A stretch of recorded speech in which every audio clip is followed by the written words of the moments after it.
you about where we're at as far as scheduling is concerned and a new basketball coach is concerned for the University of Hawaii. We've been pushed into this. We've been pushed into this kind of existence here that it's uncertain, and I don't like it. I would like these problems solved. They will be solved, but it's taken such a long time, and all of a sudden all the advantages that could have been gained by season tickets and things like that, even though there have been 2,300 new season ticket purchases, deposits, because and they don't really know the games that are going to be there.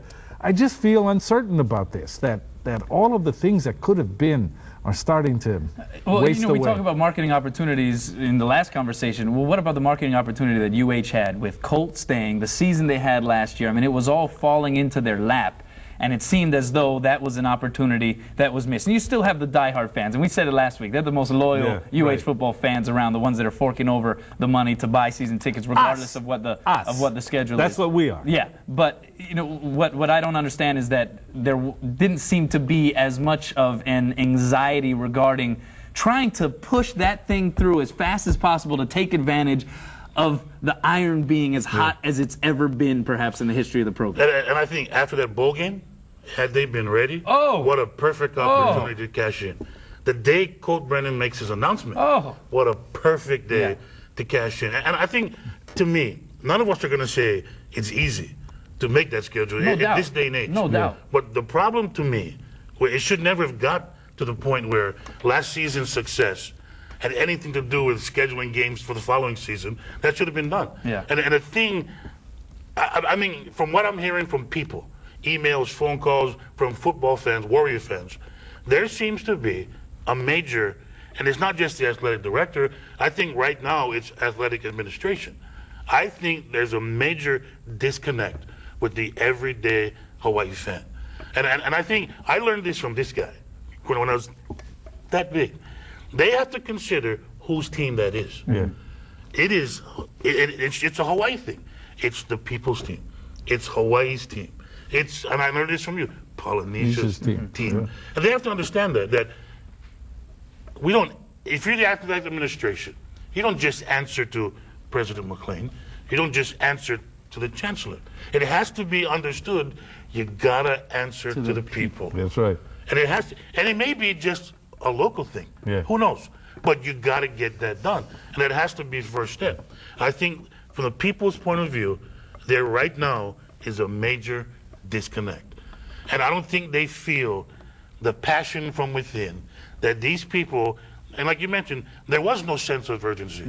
I don't think, I just one guy called me and said, you know what, I'm not a believer that this administration right now would die trying for this program. And I don't know.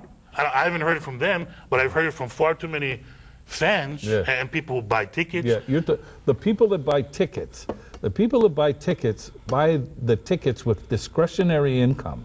Discretionary income that is becoming fewer and fewer dollars to deal with. And so the decision has to be made, and a tough decision. Are we going to buy season tickets? Are we going to go to the University of Hawaii games? Are we going to participate? And the way things have gone, this disconnect that you talk about, I think is going to be very, very serious, because local people do not voice. What they do is they just walk away. And it's not said to be taken as character assassination. I hope they take it as constructive criticism. For sure. Because it is a problem right now. It is what's going on. People want the athletic administration to succeed because they want the program to succeed. But as we move on and we want to become a better program, the school wants to move to that proverbial next level. I think there needs to be a reach out to the people saying, we want you to come with us. Especially when the opportunity presented itself as it did this year. We were closer to that next level after last season than we have ever been. Where are we now? Now we have two 1AA teams, potentially no official announcement yet from UH as the time of this taping, but potentially two 1AA teams on the schedule. One game that essentially doesn't count. Could be three. Who knows? Yeah, could be three. Who knows how it's going to play out? That is not the next level. I'm pretty sure of that. I cannot believe the one person who's bit his tongue June Jones. June Jones.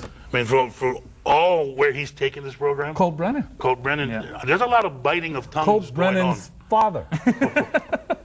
Right? Yeah, exactly. I mean, it's become, sadly, a hotter topic than the potential success this football team and the expectation of this football team. You know who has the most difficult job right now? John McNamara. Because John McNamara is responsible for marketing the team. How does he do that and then defend the policies that have come down? That is an impossible job to do. I think the first step in trying to fix it is they gotta reach out to the everyday people. You know, you're right, because you talk about the discretionary income, and I think what it has become because of the percentages and costs and all that stuff compared to what people earn and the cost of living, everything, going to a University of Hawaii football game with your family has become a very novelty, very luxury type of experience. And I think you're dealing with people that don't have the kind of funds where they can blindly say, I'll just buy season tickets every year because, you know, that's what I do. I'm a football fan. And you have football fans that really have to now go, all right, can we do this? Because we have other things we have to take care of in our lives. Can we do this? Football, that is what is different about Hawaii, where in Alabama, you know, you have people that are in a situation where they can just go, okay, we'll do this, do this, do this. These season tickets have been running in my family forever, and we'll just, you know, fork it over every year because that's their tradition. It's different here. And so you have to do even more to reach out to the fans and say, come along with us. Yeah. We want you there. We need you there. You're the reason we are here. Yeah. And I think they need to make that step first. There's some fixing that needs to be going on. Yeah. And I think the administration currently at UH Athletics needs to reach out to the people. Yeah, because look what happened last year. The crowds were deciding. I mean, the ticket prices were being raised. Crowds were deciding. The crowds were down. All of a sudden, boom, they come flocking in. Purdue, Oregon State. And wasn't that great? Wasn't that fun? Yeah. Oregon State, Purdue, the crowd. And they had to wait 3 hours in traffic. Yeah. And they had to put up with all of that. And they did it. And they still came. And they still came. And so that whole thing was ready to just explode into a kind of an eruption of faithfulness, an eruption of, hey, that's the game in town. We've got to be there. It's more than a game.